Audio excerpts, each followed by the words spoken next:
So the final topic of this semester is going to be system inequalities.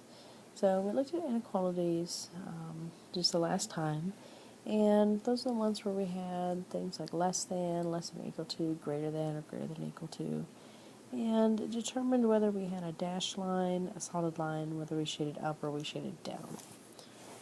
So a system inequality is pretty much exactly the same idea, except you're going to have two equations. We have two equations instead of one. So let's take a look at kind of what this would look like. So let's say, now I'm not using any equations or anything at this point, but let's say we graphed an equation and it looks something like this. It was a solid line and we had to shade upward. Okay. And then let's say that we had another equation that looks something like this, and it was dashed line.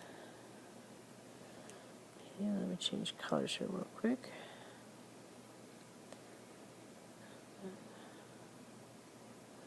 Okay, and let's say that this one had to shade up.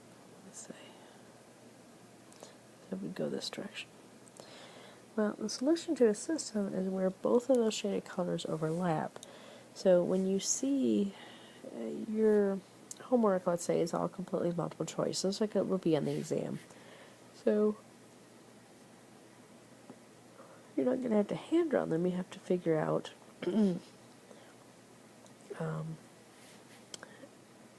basically which equation necessarily is. On your exam, if this was your homework, you would have, there's our dashed line, there's our solid line. Now on your exam, or on your homework, let's change colors here.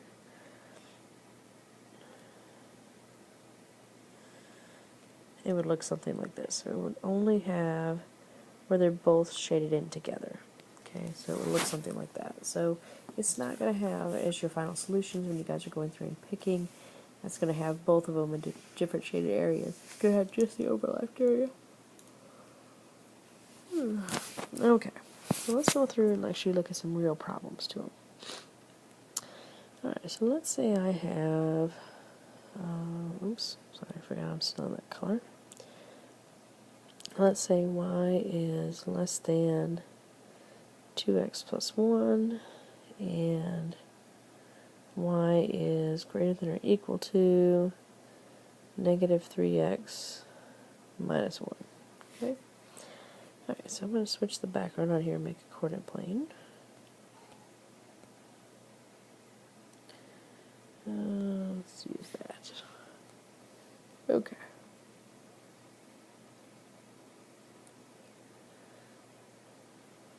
There's my x-axis, there's my y-axis. So my first equation has a y-intercept of 1, so it's going to cross my y-axis at 1.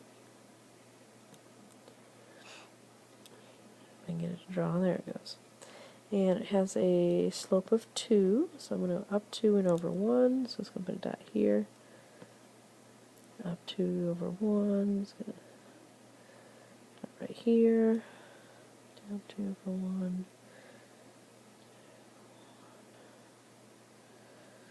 So it's going to look something like that. Okay, so I'm going to get rid of that little bit I accidentally put on there. So there's that equation. Now, that very first one, it doesn't have a line underneath the less than, so it is a dashed line. So it should look something kind of like that. Alright, so now we have to figure out whether we're shading above or below. This is a less than, so that means we're shading down. Sorry.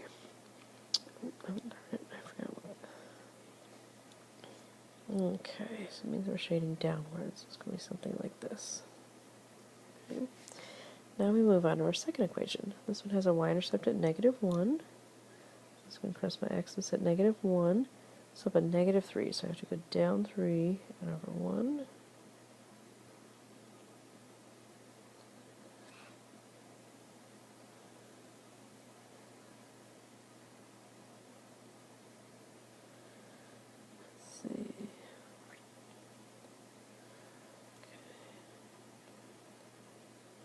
Alright, so there's kind of where my line would be. This one does have a line underneath it, so it would be a solid line.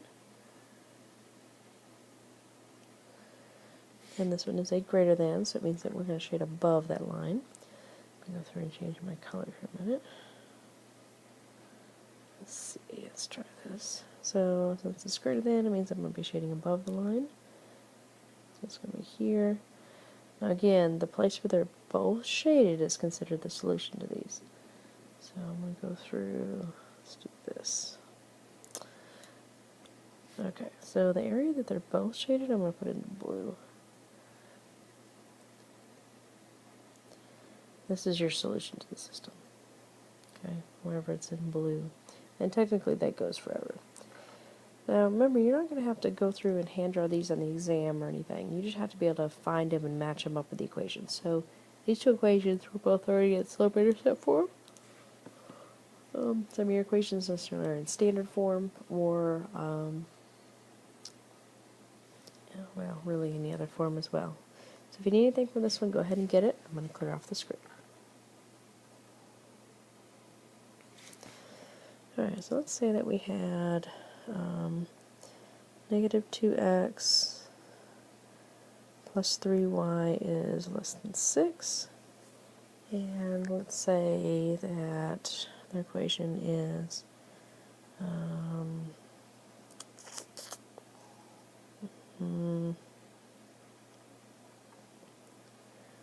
let's do x, oops. Let's do x minus 2y is, let's do less than or equal to negative 3. Okay, so with this one, again, my top graph, you could go through, since it is in standard form, you can go through and find your x and y intercepts to match your graph. So in this one, the top equation, my x-intercept is going to have to be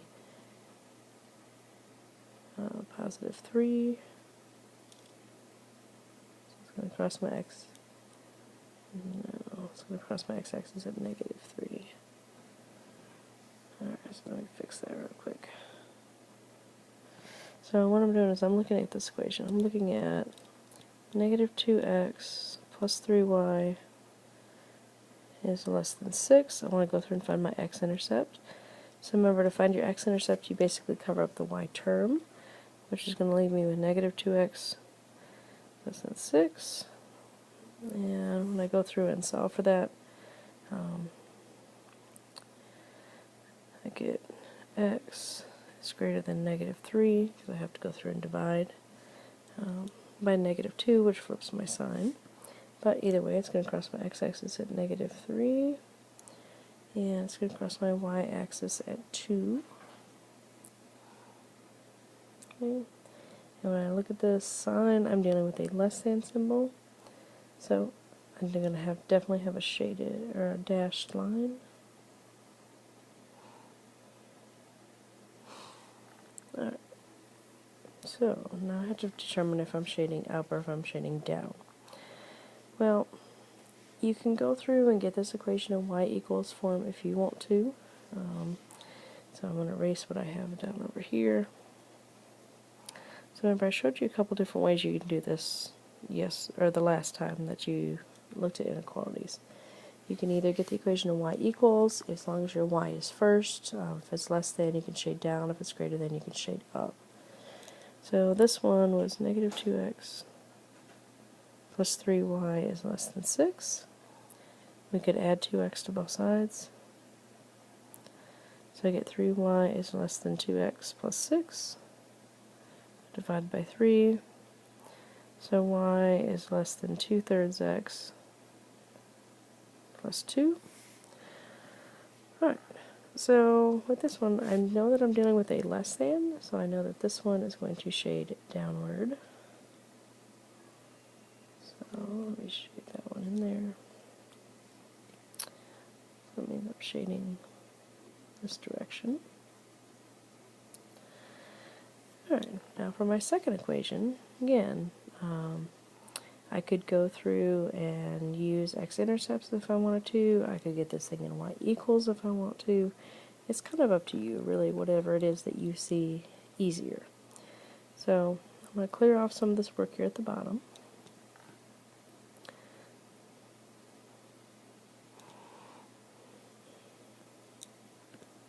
There it goes.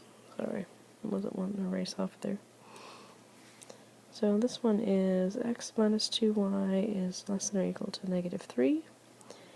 If I minus x to both sides, I get negative 2y is less than or equal to negative x minus 3. Divide by negative 2. Again, I divided by negative, so I had to remember I have to flip my sign. And that'll be 1/2 x plus 3 over 2. So, cross my y-axis at 3 over 2, which is 1/2. 1.5, sorry. So it's going to be right there. From that point, I have to rise 1, run 2, rise 1, run 2. Put it right here, rise 1, run 2. So, down 1 over 2, that's going to be here. Oops.